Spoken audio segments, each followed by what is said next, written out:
कैसे माता पिता संग सड़क के किनारे उबले अंडे और चाय बेचने वाला सबसे कम उम्र आईपीएस अधिकारी। दोस्तों नमस्कार, आप सभी का स्वागत है।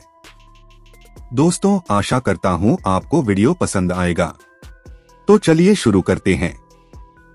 दोस्तों अगर आपके सपने बड़े हो तो आपका संघर्ष बड़ा होगा, और आपका संघर्ष बड़ा होगा तो आपकी मेहनत बड़ी होगी, और अगर आपकी मेहनत बड़ी होगी तो यकीन मानिए आपकी जीत भी बड़ी होगी।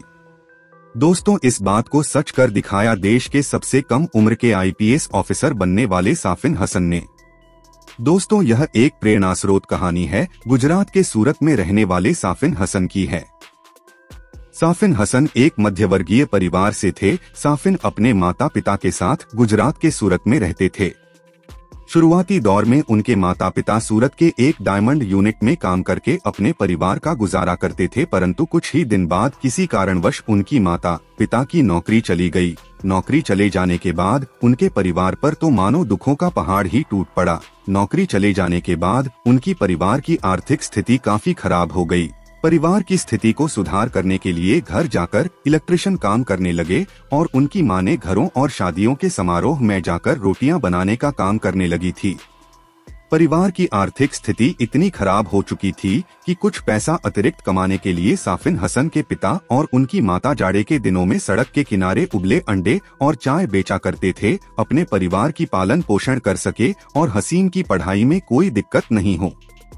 साहिल अपने संघर्ष के दिनों को याद करते हुए कहते हैं कि मैं अपनी मां को सर्दियों में कभी पसीने से भीगा हुआ देखता था। मेरी मां 3 बजे सुबह उठकर 15 से 200 तक रोज रोटियां बनाती थी, और इतनी मेहनत के बाद मात्र कुछ हजार रुपए ही कमा पाती थी। साफिन हसन ने अपने परिवार को हमेशा पैसों की तंगी से जूझता हुआ देखा है। अपने परिवार को इन परिस्थितियों में देखकर ही साफिन हसन ने जीवन में कुछ करने की ठान ली। अब वे समझ गए थे कि अगर कोई उनके परिवार के दयनीयता को बदल सकता है तो वह खुद है। इस दिन से उन्होंने ठान ली कि अब वे अपने सपनों को पूरा करके ही रहेंगे।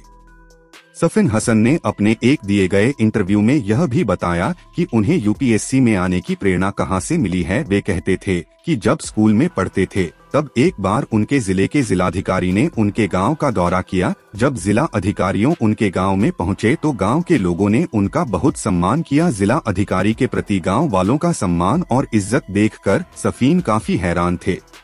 जब उन्होंने एक व्यक्ति से पूछा कि यह कौन है जिसके साथ इतने अधिकारी और सुरक्षा गार्ड की गाड़ियां चल रही हैं, तब उन्हें किसी ने बताया कि यह हमारे जिला के जिला अधिकारी हैं और इनका रुतबा किसी राजा से कम नहीं है, इसलिए इन्हें इतना सम्मान दिया जा रहा है।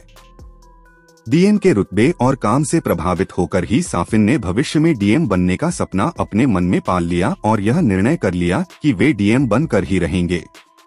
इसके बाद साफिन हसन ने अपने मजबूत इरादे को लेकर दिल्ली आ गए। दिल्ली आने के बाद भी संघर्ष ने उनका पीछा नहीं छोड़ा। अब उन पर यहाँ रहने और खाने और कोचिंग की फीस का बोझ था।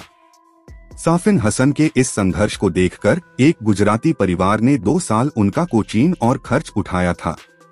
साफिन हसन तो प्रतिभाशाली छात्र थे ही, परंतु प्रतिभाशाली होने के साथ साथ अपने लक्ष्य को पाने का जज्बा कूट कूट कर भरा था।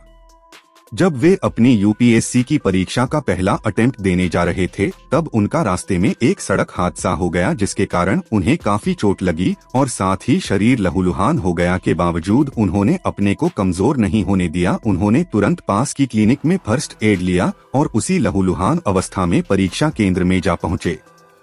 अपने मेहनत, मजबूत इरादे और परिवार के संघर्ष को अपनी ताकत बनाकर 2017 में साफिन हसन देश की सबसे कम उम्र के आईपीएस अधिकारी बन गए। अपनी मेहनत और कठिन परिश्रम के दम पर देश की सबसे कठिन परीक्षा कहे जाने वाली यूपीएससी परीक्षा में 570वीं रैंक हासिल की और सबसे कम उम्र की भारतीय पुलिस सेवा की अधिकारी बन गए हैं।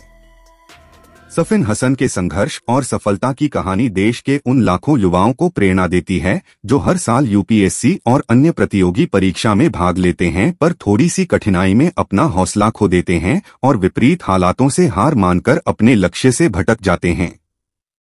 साफिन हसन की कहानी हमें बताती है कि कैसे कोई मनुष्य कड़ी मेहनत और अपने लक्ष्य के प्रति एक निष्ठा रख के कठिन से कठिन लक्ष्य को भी हासिल कर सकता है।